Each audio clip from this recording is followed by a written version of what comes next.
welcome to the webinar. Today we have Dr. Marina Gurju. She has 20 years of industry experience and holds degrees in computer science, marketing, and management science. In the strategic business analytics and insights concentration, Dr. Gurju designed Spatial Analytics in Business, a key class with a strong focus on experiential learning. All learning materials are case studies of business problems and opportunities, and in every class there are a few hands-on consulting projects with nonprofit organizations and churches. She is currently writing a book of case studies for spatial analytics in business and is looking for Christian organizations eager to collaborate with her classes to solve business problems with spatial analytics. Well, thank you, Marina, for being here. Yes, thank you so much for inviting us. For my students, this is the Christians in GIS group that I have been talking about a lot in the class. I would like to introduce Ms. Pounds, Lauren Pounds, Mr. Evan McReynolds, and Mr. Christian Behar. They are students in my class, and some of them are just about to graduate with their undergrad degree. We all study at California Baptist University.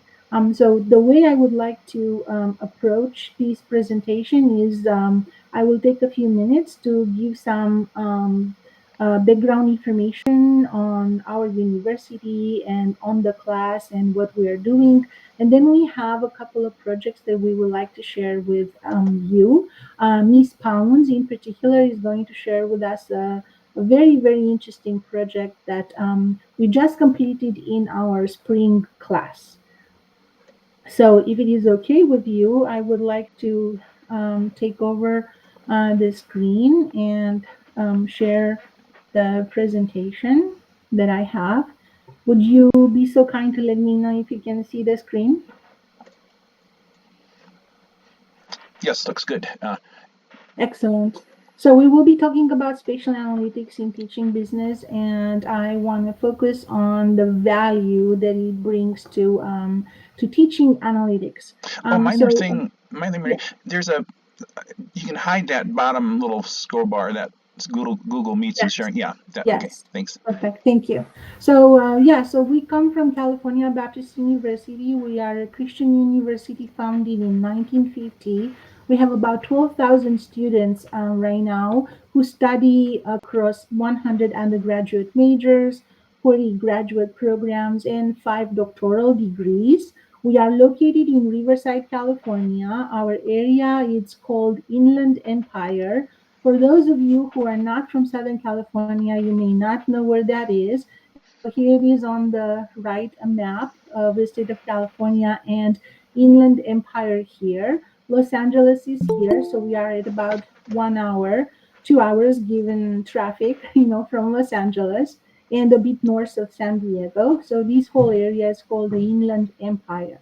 And our university is right here on the left side of the region. California Baptist University, like I said, offers a lot of degrees, and we want to be recognized as the premier leader in business education. And we place a strong emphasis on creating graduates who know not only the theory, not only their degree, but they actually, have a lot of work experience. And so we will be talking about this from the lens of the class in a little bit. A little bit more about the Inland Empire for those of you who don't live here and don't know about this, like I didn't know when I moved here 6 years ago from Chicago. This area is really, really amazing. It's a valley, pretty much in between two sets of mountains. It is known as the birth of the citrus industry in California on the West Coast. And here on the right, you actually have one of the trees, Washington Navel Orange tree, that started the industry, and it goes back to 1871. It is, all nicely covered right now, and it's taken care of, so it doesn't get, any disease or anything. But this is the tree. The whole area, it's in just full of citrus orchards and avocados, and then in the area we also have a lot of olive trees and avocados like you see here, and absolutely amazing fruits like passion fruit and dragon fruit, and we've got two amazing flowers that transform into these fruits. There are 4.6 million residents where we are, and 52% of them are Latino. And To give you an idea of what the area is doing also in terms of business, 40% of US consumer Wow. goods, 40% of US consumer goods pass through the Inland Empire. So our area here is, very much developed for logistics and supply chain. And Amazon, of course, has a lot of centers as well as other top 100 companies. For the university, I was telling you that we are a Christian university, and these are the three top core values that we have. So we're really focusing on practicality of everything that we teach. Our students need to know how to do things by the time they graduate. We're also very big into relations, and that's one of the reasons I reached out to Christians in GIS, and we're establishing relations with a lot of similar organizations. And we are a faith-based institution, so in everything that we do, we actually integrate faith in all our classes. Um, we have we're very good at teaching here, so I wanted to give you an idea that 4.5 is the average teacher evaluation score here out of 5. The numbers here are a bit dated, but again, just to give you an idea of the size. And we are a division 1 university. We have an amazing volleyball winning team, an amazing baseball team, track, and a lot of events on campus. So this is just to give you an idea of who we are and where we reside. For the job school of business, we have 7 different majors. And in the business administration major, we have this emphasis on strategic business analysis and insights. And I was telling you in our previous meetings that this concentration or this focus has 4 classes. We started it about 2 years ago. It has increased 400% since. And one of the classes, a key class, is this spatial analytics in business 381, that my students who are attending today are just about to finish. We have one more week. So once again, this is to give you an idea, of the emphasis that we place on GIS. Now, we also know that traditionally and usually GIS is actually not part of the business school. It's part of the engineering school or maybe construction. However, we saw the importance of doing spatial analysis for business decisions and business problems and opportunities. So therefore, we included it in our strategic business analysis focus and concentration. It is the class that the students like the most based on what they're telling me. And however much I would like to say that I'm a great professor, I know that they like it not because of me, but they actually like it because of the GIS technology, and because of the amazing maps and everything that they can do with GIS applications. Um, for our spatial analysis class, we have theory, of course, and we learn strategies, but we do that through projects. And we have weekly projects, midterm projects, and capstone projects, and we will be talking about 2 of them in more detail. But I wanted to give you an idea of how important it is to actually have projects in the classroom for practice and learning. So for example, we had a student, not in this class, in a previous class, who wanted to open a dance studio. in the Inland Empire. So we actually used GIS business analyst to find out what is the best location for her dance studio. And that created a weekly project. It was good for the student because, she took it as a client, and it was excellent for the entire class to practice. We had another project actually in this class, where one of the students owns a few vintage clothing stores that are doing very well, that are successful. So he wanted to expand by adding the new location. So again, we brought that, in the classroom as a project, and the students analyzed it, and they can tell you a bit more about it later. Another project that we did was on higher education competitive analysis, where the students looked at all the higher education, all the universities in the state of California, and they looked at the population, and they also forecasted by looking at the forecast 2029 data in Esri GIS, to figure out which of the universities are going to be more successful or not in terms of attracting students. For midterm projects, we step it up a little bit, and here we actually work with organizations outside of the university, and not the students themselves as clients. So, for example, we had a project with the California Association for Institutional Research. This is a statewide association organization, and what they wanted to do is to look at all the universities in California and figure out how they should create regional training centers such that no university is further away than 40 minutes driving from the center, as well as other requirements. So, California Association for Institutional Research, the client gave us the details of what they were trying to accomplish and their requirements, and we took that to the class, and the students looked at all the 500 universities in California, and how they were categorized, and where they were located, and then they did GIS analysis to figure out how many regional training centers such that the requirements are met. And then my previous class actually made this presentation at the California Association for Institutional Research conference a year ago in Los Angeles. Another project that's actually very, very dear to my heart is coming from a nonprofit organization called Smile Unto Him.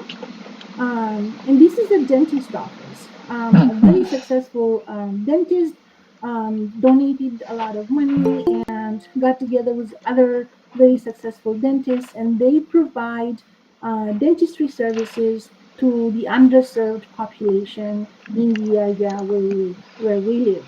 There is a lot of need for that, and so they have a successful office, but they wanted to open up another one in a nearby city. So we live in Riverside, and they wanted to open up one in Corona, our sister city here. And so, but they didn't know where to open it. So again, the students in the class met with the client, understood the requirements, who the customer is, and then they used GIS to actually figure out where is the best location for that new office, so that they are very close to the underserved population, but at the same time, they can find a location for the new office, and the dentist can actually drive there, and so on. So it was extremely motivating to do, because we saw how much of an impact it had.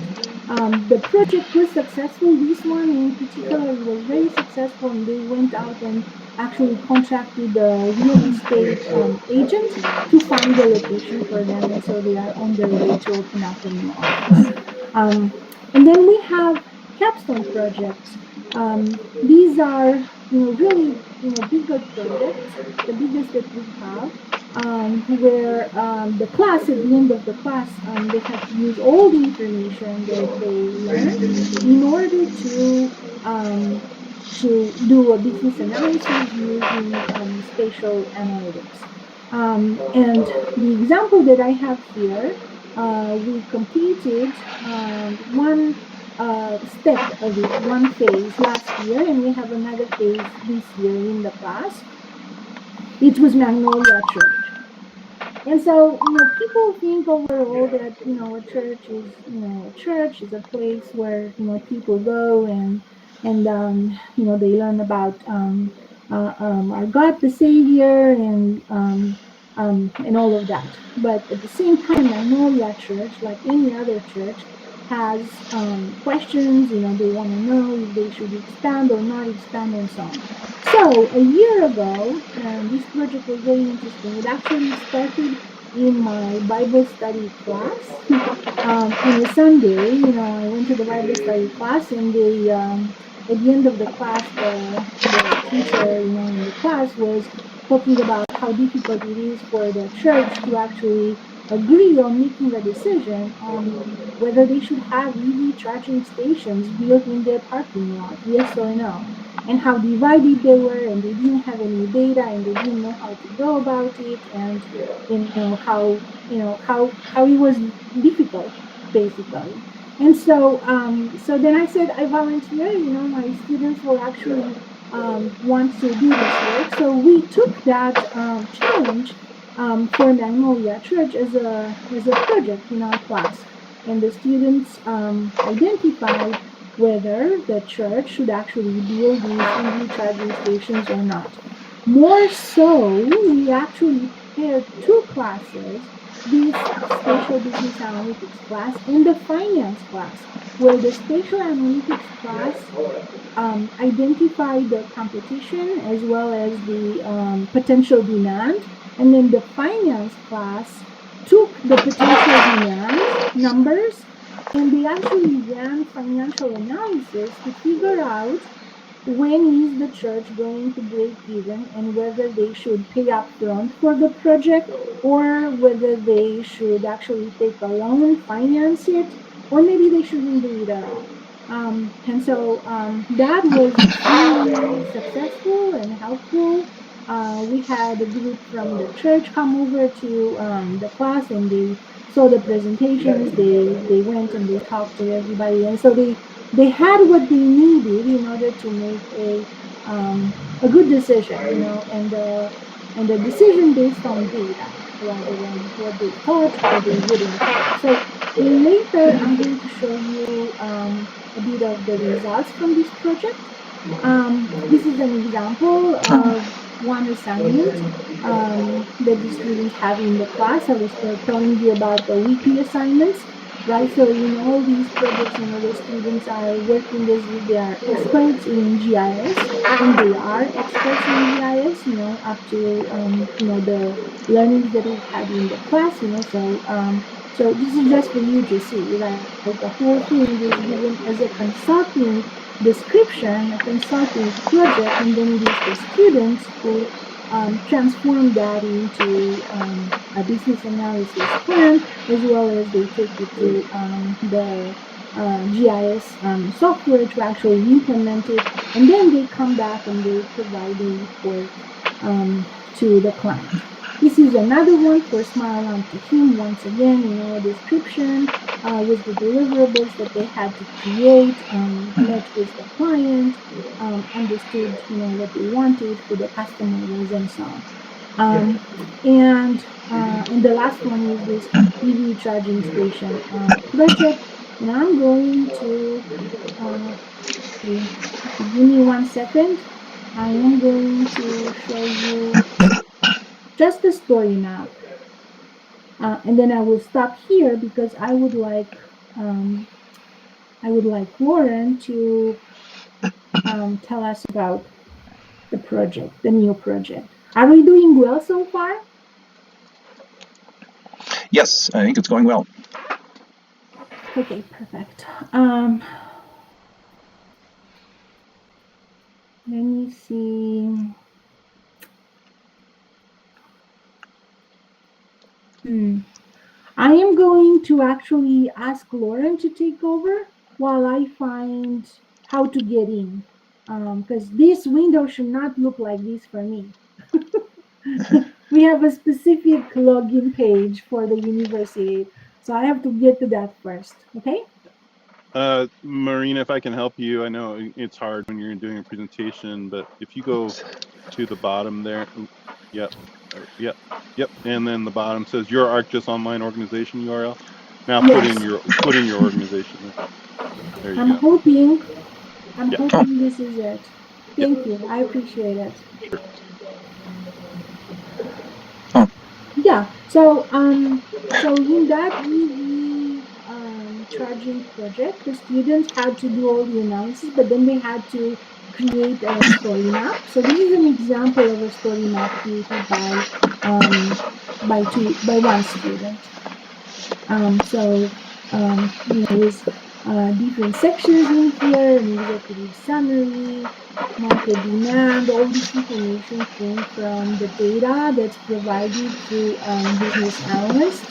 Then they did a competitive analysis, location analysis, created a recommendation, calculated the market demand, created infographics, once again in business analyst, created a competitive analysis where they actually mapped all the EV charging stations in the area so that it's clear, how close or far they are, calculated an index of competition, um, and all of this is actually um, it was, yeah, all of these can be zoomed in and zoomed out. oh, wow.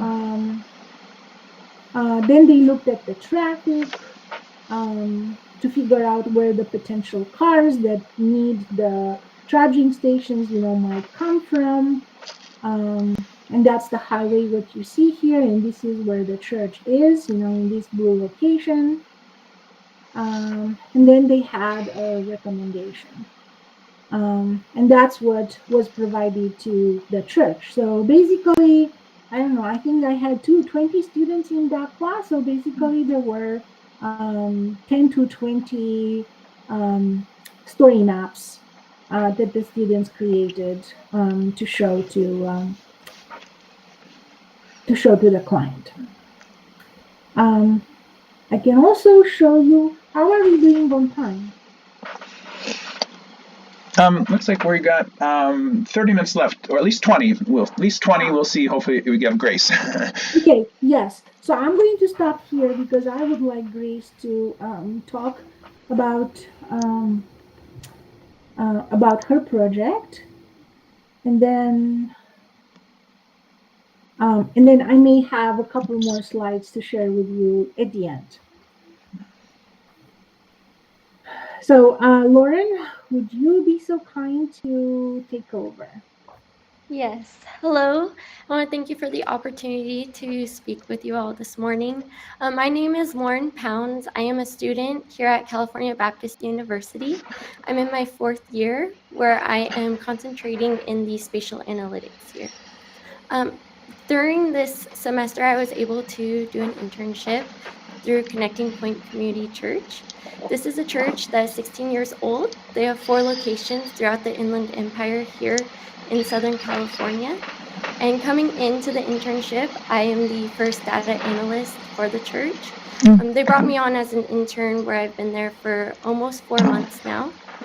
And during that time, there was no prior data besides the giving statements of tithes or offering that were given or visitor cards that were taken in that were all done on paper. There was no digital data kept.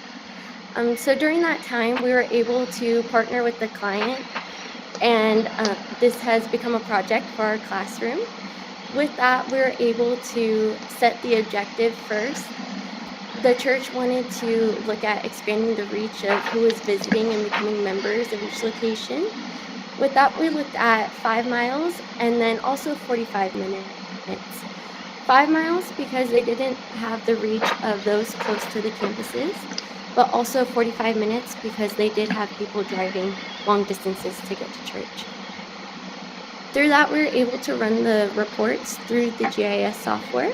We looked at demographics, the age and population. We also looked at what was in the community, such as schools, businesses, government buildings. We looked at target markets, we looked at the tapestry, and we looked at household incomes. From there, Sorry to interrupt you, Lauren. Do you have, I know you have a presentation, you said, or a yes, report to show? Would you be so kind to show that? absolutely.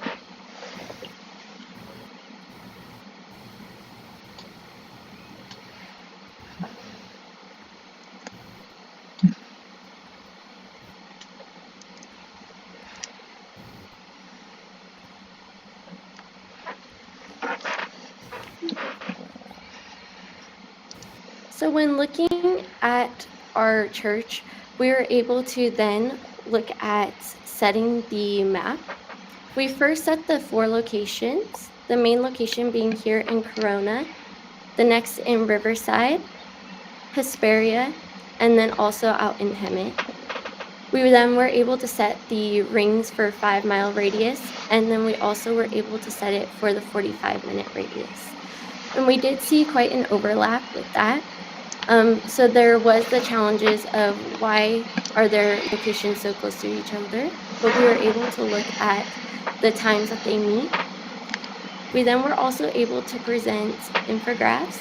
This is one of them, looking at population trends and key indicators. From there, we were able to see what populations held the most density within that area. So during that time of looking at this project, after setting the locations, we were able to compare the competitors or other churches in this situation. We're able to map the competitors based on the points of interest layer in the GIS software. We're able to set the variables specific to other churches of the same belief or practices. This was to narrow our search, and we're able to find where the competitors are located within the map from the 5 miles and the 45-minute radius. This was to provide a clear description of the findings to the client in a report and to provide 3 recommendations based on those findings. So based on that, I was able to provide a managerial report. I was able to provide a managerial report where it gave a list of all of the statistics given through the infographics, as well as the map that was presented. And it was able to break down the findings for the client. From there, the client then had more questions. I was able to speak to the leadership. It was around 80 people that were present. I gave the presentation with an overview showing the map. And then from there, we were able to sit down and break down the managerial report of the findings. So now that I've done that, we've done one-on-one meetings with each of them. And we are now in the next process of mapping out other questions that they had regarding the people around them and the community that they're trying to reach.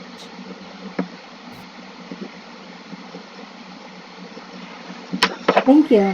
Is this it, Lauren? Yes, ma'am. Yes? Okay, perfect. Can I just say that that was a very organized and really great analysis, but also you speak really well. You present really well. I do a lot of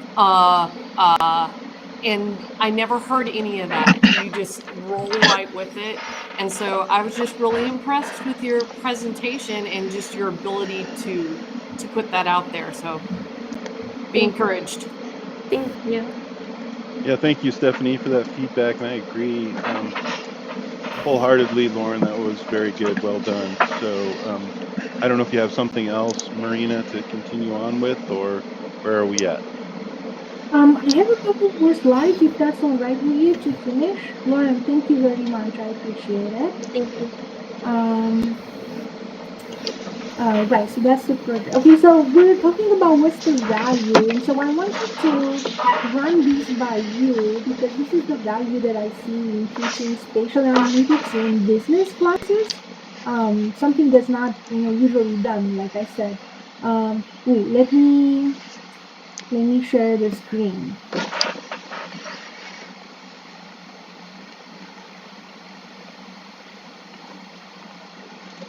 Good. Can you see my screen? Yes. Yes. Value Perfect. spatial analytics. Yes. Yes, perfect. Thank you. So yeah, the first thing, maps really make analytics exciting.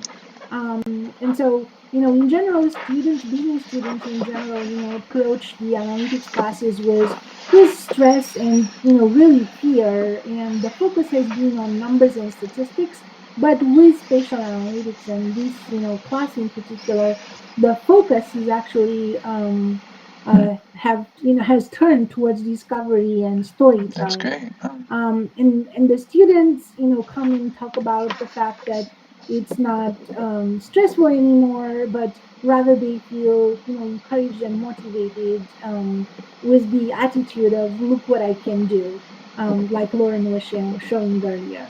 Maps also make analysis meaningful because we can see the competition, we can see where the customers live. So that's very useful again, and it adds to the storytelling and to the overall understanding of the problem as opposed to just staring at numbers and statistics. And with this, what I found is that the GIS software in teaching business analytics really helps with focusing on solution thinking, where again the stress of the numbers and the focus on the numbers is not there anymore. Rather, the direction is how can we think strategically, how can we make analysis maps, and then the students become involved in this process of discovery where they see something on the map. There is a layer of analysis, right? But then they want to get to the next one and the next one. So overall, this is the value that I see in the class.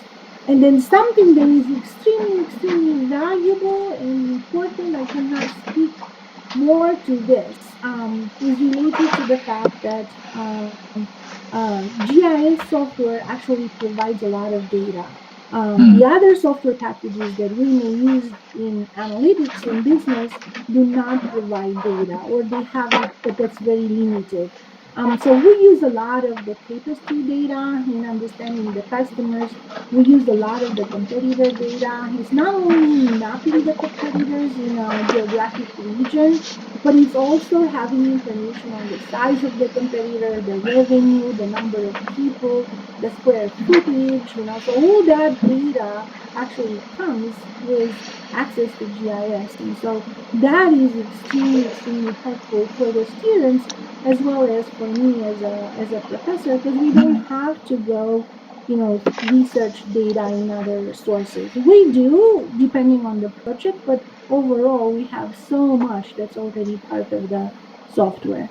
And so for me personally, also as a professor, it helps me teach all learners, right? Because we have to do things in GIS. So there is kinesthetic value, we see things, so there is visual value, we talk about it, and then the students have to create infographics and reports. And so it really helps with all the learners.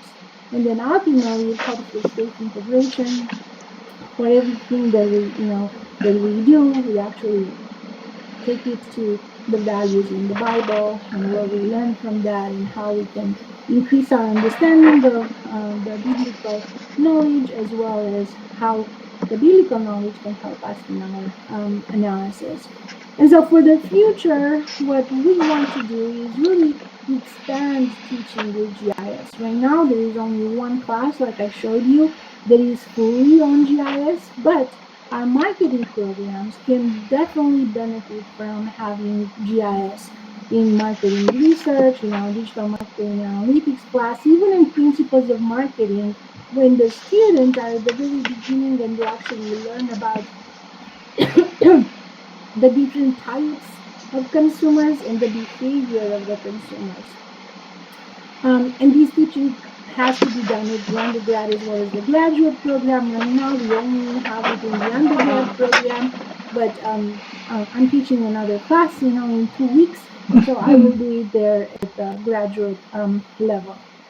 So Another goal is really to offer more projects, right? So everything is going to be based on the practice.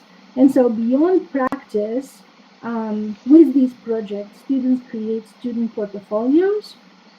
They talk about their work, they show what they know, they show their skill in their social media accounts, and that, of course, helps with better jobs.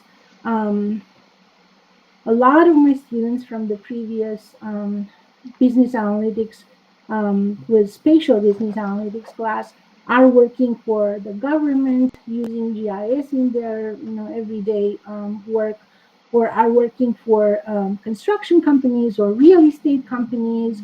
Some of them are working for Esri. And then with the projects, we also want to connect more with the community. That is a pillar, for our, Christian university. And we want to do that both internally and externally. So I was telling you earlier that we have amazing sporting teams, but we have not been very good at promoting them to the community so that the community actually comes to watch the events, the plays, and the music shows that we have. Um, Another project that we're going to do next year is with the Association of Colleges, Business Colleges, ACBSP. This is our accreditor. This is an international organization. So again, we plan to use GIS for member outreach, there. I have a student who is working for a bank. She just graduated, took the class, and she called me up a week ago to tell me that she would like to do a forecast ATM cash consumption analysis using GIS, where she maps all their ATM machines, and she uses the data to try to understand how much cash the bank should actually stack in an ATM. They cannot stack more than what's necessary because then the money stays there and doesn't make money. But they can't have too little because then they don't serve the consumers. And so she was very excited about this project and the fact that she can use GIS for that. And then the last focus that I would like to have in the future is to actually develop interclass projects. It is good to do business analysis, and it is awesome to do analysis with spatial analytics and with GIS. But it is very important to actually see how those analyses are going to impact business. And so the goal is to pair the spatial analytics class with a marketing class so that after the analysis, then another group of students can develop social media strategies and content for businesses, or pair up the spatial analysis with finance, like we did for the church with EV charging stations. So those are the future goals for the business, and I can't end this without a call to action. So the first thing is, do you have projects? And if you do, we volunteer. You saw the work that we can do in our classes. And then the second one, I am in the process of writing 2 books on spatial analytics in business, applied books with projects like I showed you, and one of them would be for the general consumer, and the other one specifically for the Christian enthusiast. And I'm looking for ideas for projects that we can put in that book, as well as co-authors. So that is it that I wanted to share with you. Thank you so much, Marina, and students. Really appreciate the presentation. Lauren, again, thank you so much. I guess I should say Ms. Pounds, because we have a few Laurens in here. Thank you so much. That was great, and great material. Just so everyone knows, if you don't want to ask questions live here on the air, you can type them into the chat. I will be reading those questions. Otherwise, it is question and answer time right now. So feel free to open up your microphone and your camera if you would to ask the questions, and we'll go from there. So anyone, questions? Just for Rena, do the projects submitted, do they have to be around your local area there, or do you take projects from a different other locations? Oh no, from any location. Yes, from any location. I have a question. I think for the students, I really like that slide that said many students come into the analytics piece with a bit of stress. I remember those days of statistics classes when it was like, oh, don't think I can do this.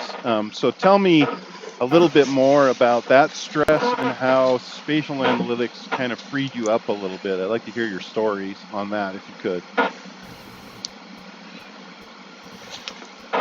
And any student can take it. It doesn't matter. It could be Evan. Thanks for showing your face, Evan. And Yeah, I don't know. For me, I would say the spatial analytics tools, especially in ArcGIS, uh, just allowed me to sort of visualize. I mean, there is so much data on that one tool, and it seems almost overwhelming how much data there is. But when you can just simply drag and drop things into place, it allows things, and you can check your hunches really quick and easy. So I don't know, it's a very seamless process using the software. And it's helpful to just kind of test certain theories and stuff quickly without having to do a ridiculous amount of math or something. yeah, I mean, we all fell in love with this profession, I think probably to a person because of the visual aspect. And I think for any client, whether that's church or government or organization, visually presenting material is just that much more powerful. And so just from my perspective, that has been true throughout my career. And so I'm glad that you folks have found that secret, that little secret that we hold in the GIS community, that it's both powerful and fun. I don't know how to describe it, but I find it just exciting and fun all the time. So anyway, my take. Other questions? I've got one for you guys. I mean, I think, Lauren, the presentation was great.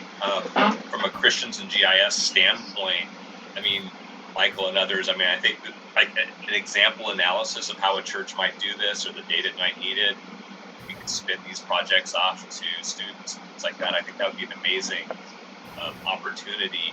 My question is around, I mean, I know there's smart people that work at Starbucks and Petco and probably Walmart that use GIS for analysis and have figured out, hey, how many Walmarts can a town support, or Starbucks or whatever. Is there similar analysis around Christian churches? I mean, I assume not, but I'm curious, like what kind of penetration rate, when are there too many churches or when is there not enough? Of course, I think all of us as Christians would agree there's probably never enough, but any thoughts on that, Rena or Lauren or whoever? We did not look at the number of churches to figure out, how many are too many, how many are too few. Yeah, like you say, it's never enough. The area where we are you here in Southern California, friend? No, I'm not. I'm in northern Idaho. I see. So the area where we are here actually has a lot of churches. And a lot of, I would say Christian new churches, in particular. And a lot of them are starting, and there are many more that are about to start. There seems to be enough, there seems to be enough demand, for everyone. Now, is it easy to manage a church when there is competition, like this? It's not. And the population also tends to grow older, so you've got, attrition in membership, because of that. So no, it's not. And that's why it's very important, for churches to actually be forward-looking, to look at, who is in the area and create services and programs for the community. Lauren's church that she analyzed is in that category. Lauren said that there are 4 locations of the same church and there is overlap, right? But the way, and she's very humble, Lauren. I hope it's all right for me to say that her father is actually managing all 4 churches, So it's a difficult task, but the way that they are working around this is by having services at different times in the day and the week, so that it's not a competition or cannibalization, the way we call it in marketing or business, right? It's not a competition or cannibalization, rather it's added services. People who can go to church 4 times a week, they actually have 4 locations. So on Wednesday night they go to one, Saturday morning to another one, Sunday morning to another one, and so on.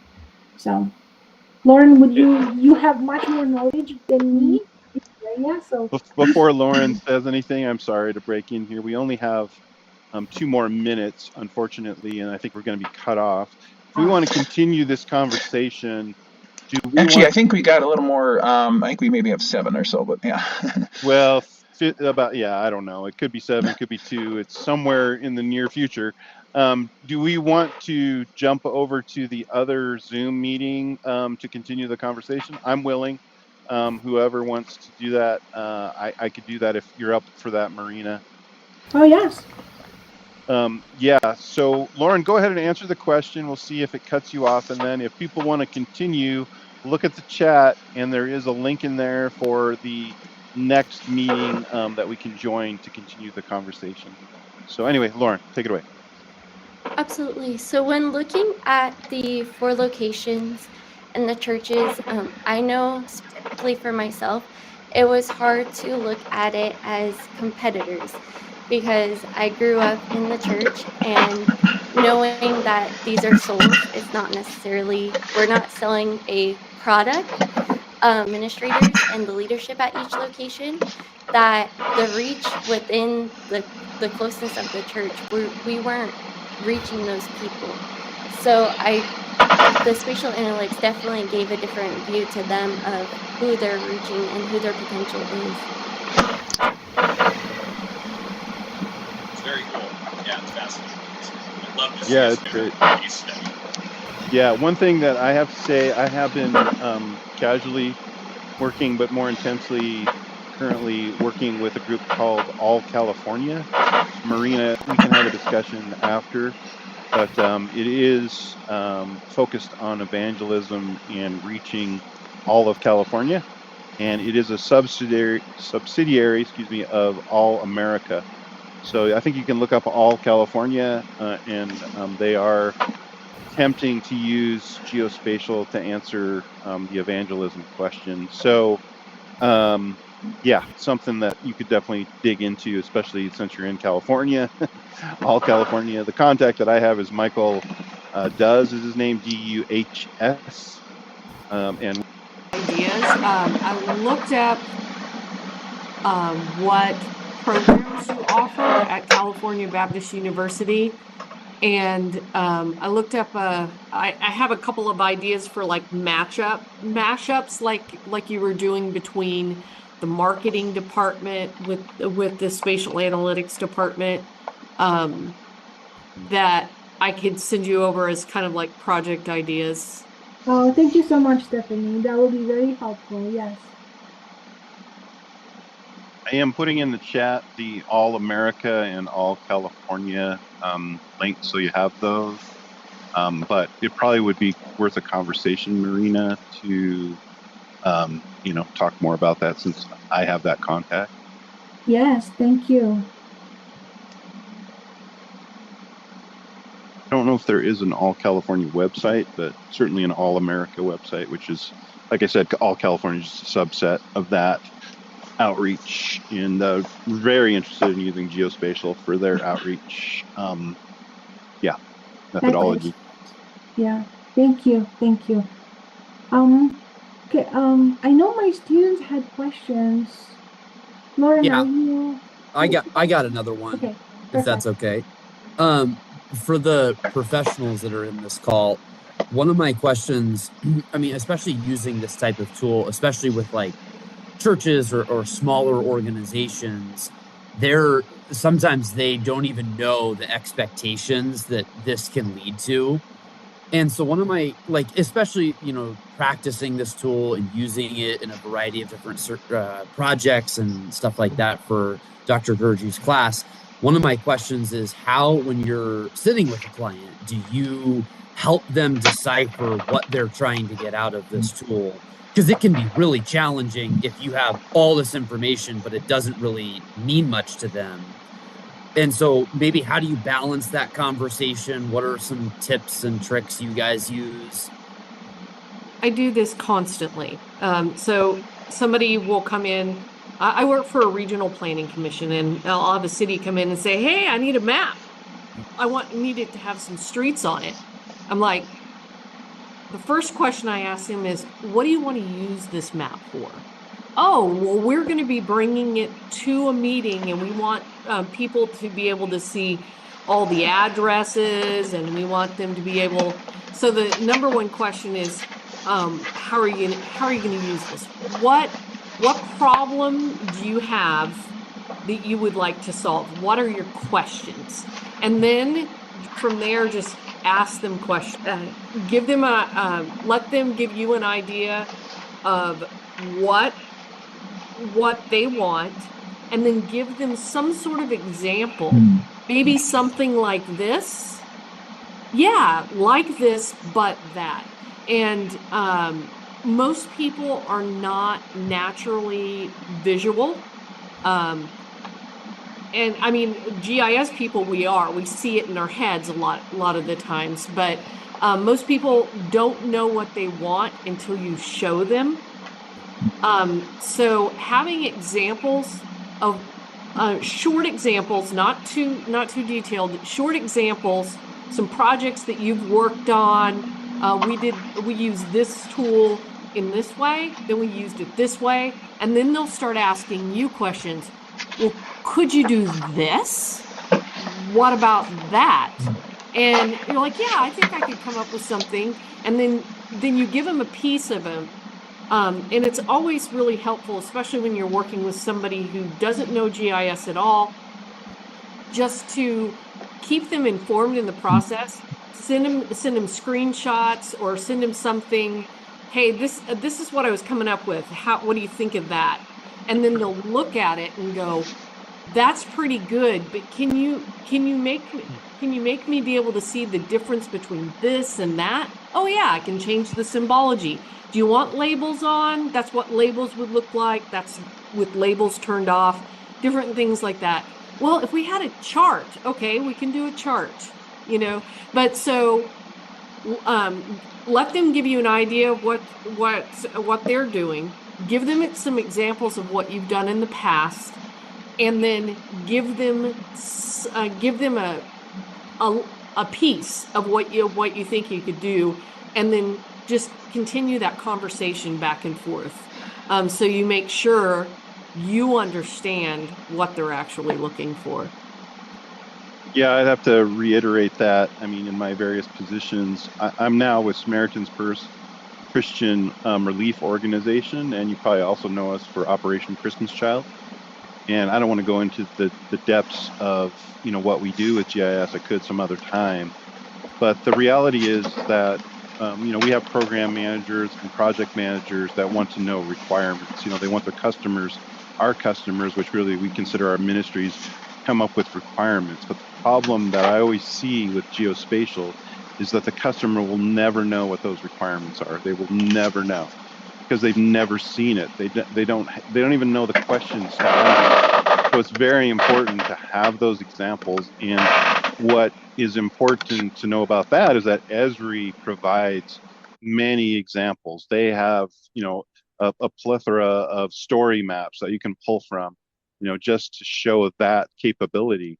They have a plethora of survey 1, 2, 3, but it's always show and tell in this realm. It's dog and pony show. And unfortunately, it's show before they figure it out, which is almost contrary to the way business often functions, especially with like, oh, I want to have this particular website, or I want to have this particular program that does this, right? Well, you can give those requirements to a developer and they can figure out how to do that, right? But the customers that we deal with, they have no clue what to even ask for. So you're always having to go, Okay, this is the idea. This is what it might be. And I think the one problem that I think we always deal with in our realm is using terminology they'll never understand. So get out of the habit of going GIS, GIS, GIS. Don't say that. Say it's analytics that is visual, that you can see, that you can actually make decisions based on the visual. Try to get out of this business of using the very terminology that we love to use. Only do that between us, because the customer will never understand that stuff. They want to hear what they want to know. I've got a problem. How are you going to solve it? Well, don't tell them I can do it with GIS. They'll be like, what? You know, unfortunately, our profession is not well understood because it's like one level down from kind of the known universe. Everybody, I can tell you, almost every profession that you can think of in every industry uses GIS, but people don't know it. They just don't know it's being used. They don't know that analytics is happening to cite the next Starbucks, or analytics is happening because we want to financially do this particular project. It's happening everywhere in all business realms. So you have to be very careful to understand, get in the mind of the decision maker, and then help them understand by examples and by trying to extract some things from them where you can tie in our lingo, which is this can be done visually, and you can see the customers and you can see how this works together. And once they understand that, when people start to see it, their minds go boom, and the ideas just stop happening. And I have one more example. I'm sorry I'm taking so much time, but I worked for a city, and we did this application that was for mud snail concentrations in our rivers. And you think, well, that's weird, biology. And so what we did is dog and pony shows of this application. And we thought, well, this, it's kind of weird. It's a very niche use case, right? Very, very niche. And we show that, and one day our planning department, or actually our the permitting department, came to me and says, I think our folks that are doing right-of-way investigations are kind of like those mud snails. So and sure enough, it was very similar. Concentration of right-of-way people doing stuff in the right-of-way. How do we track that?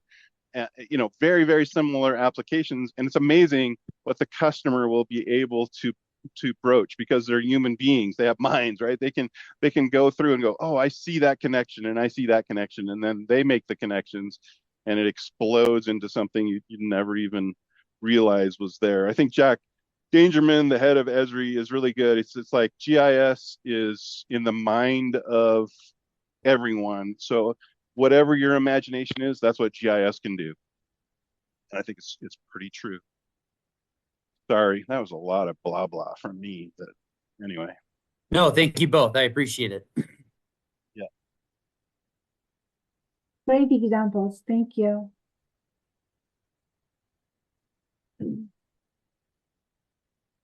Any other questions for us?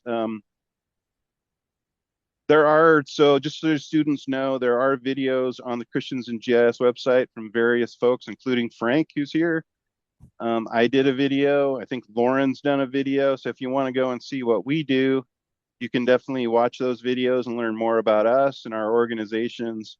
GIS, you're wondering, is it being used in the Christian sector? It is, powerfully, in very many ways.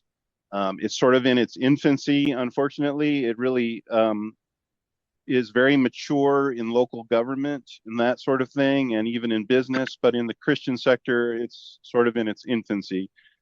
So Frank and I are the lucky ones to try to test the waters with GIS and help people understand it. So both exciting and challenging all at the same time, because there's a lot of potential,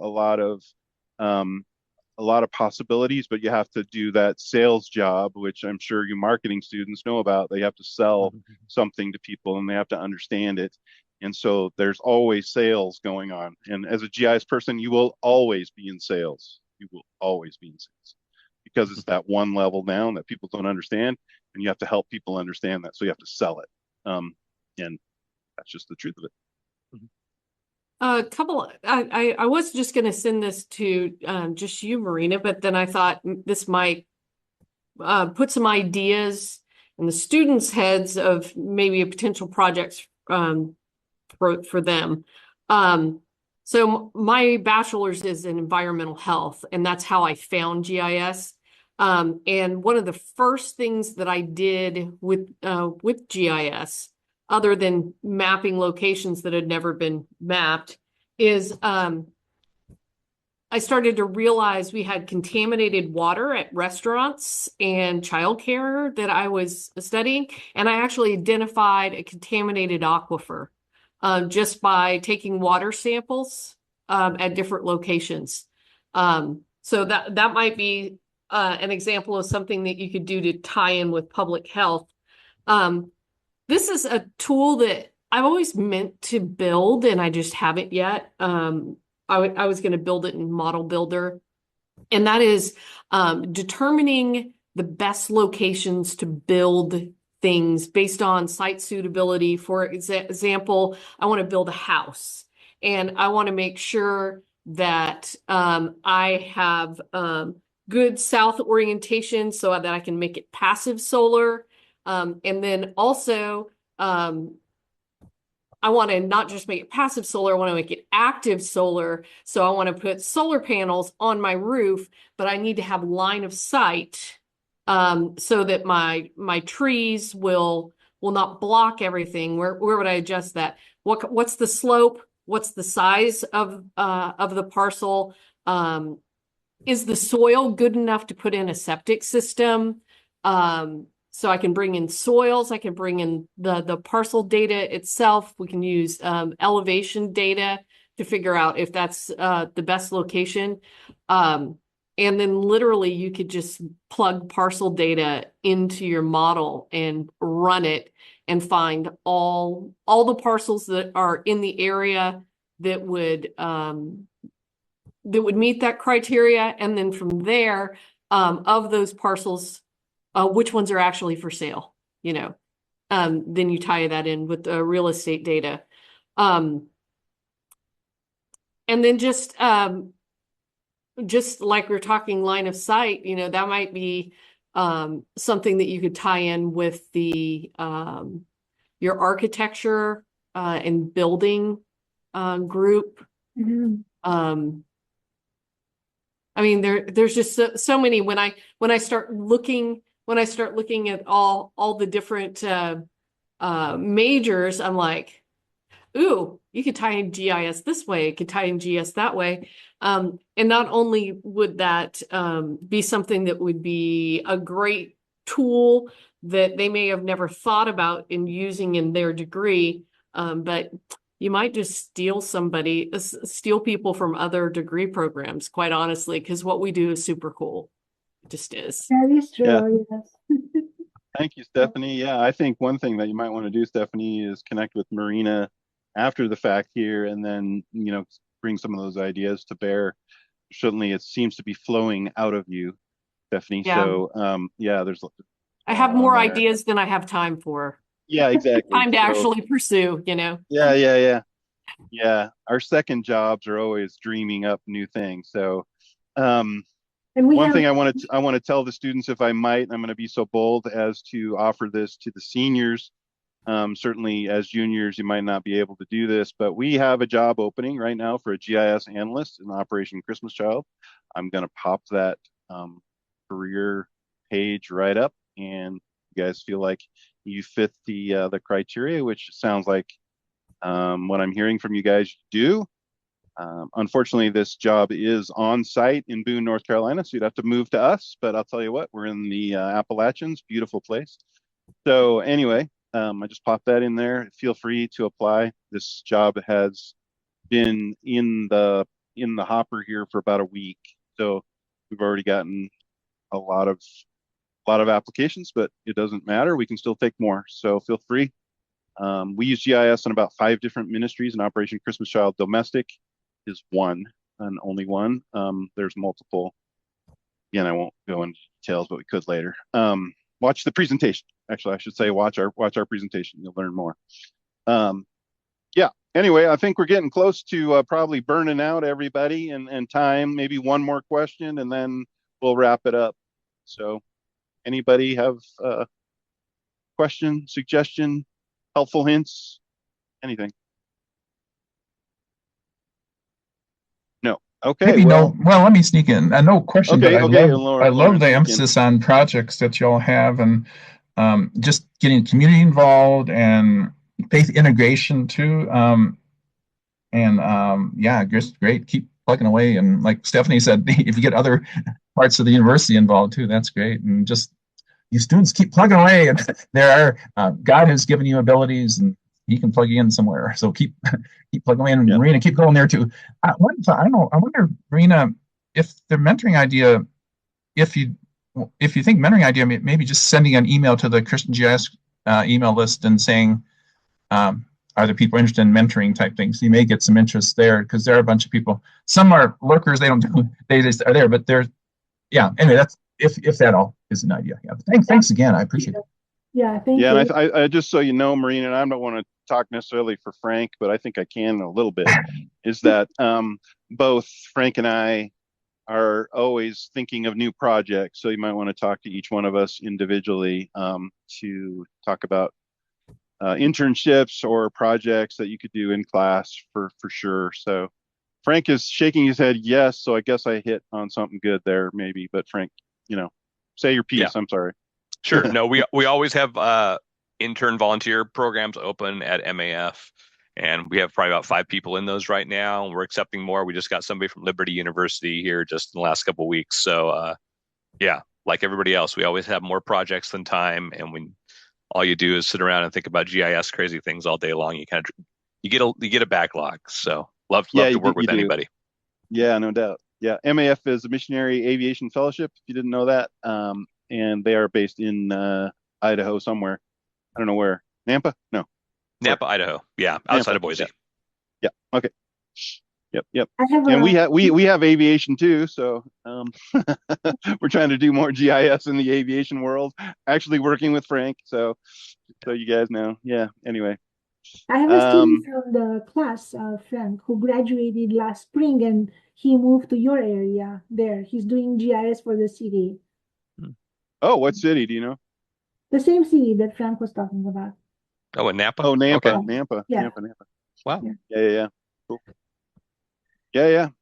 All right. Well, thank you so very much. I appreciate the opportunity that you gave us. I want to thank my students for attending and for liking this. I hope that it was very useful for you as it was for me. And a big thank you to Lauren for the project, for being the client, for doing such an amazing presentation, and for continuing to work on it. She didn't say that, but it looks like she is spoken for there at the church.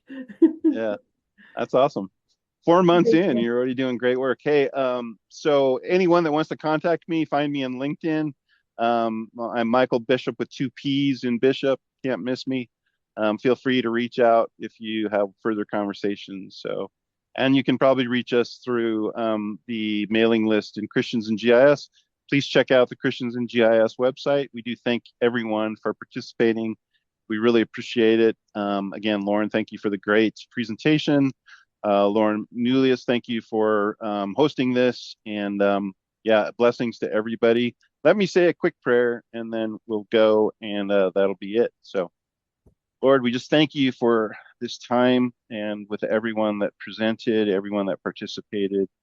We just thank you, Lord, that you love us and that you've given us abilities and strengths and weaknesses too, Father. And I just thank you that this is Holy Week, a week to remember the greatness of your love for us. And so we pray that you would continue to work in our hearts, continue to use these students in a mighty way, continue to use Marina in a mighty way. We just thank you for all that she's doing, all that she will continue to do. We thank you for the students and their goals and dreams. I pray that you would fulfill them in your way and in your timing.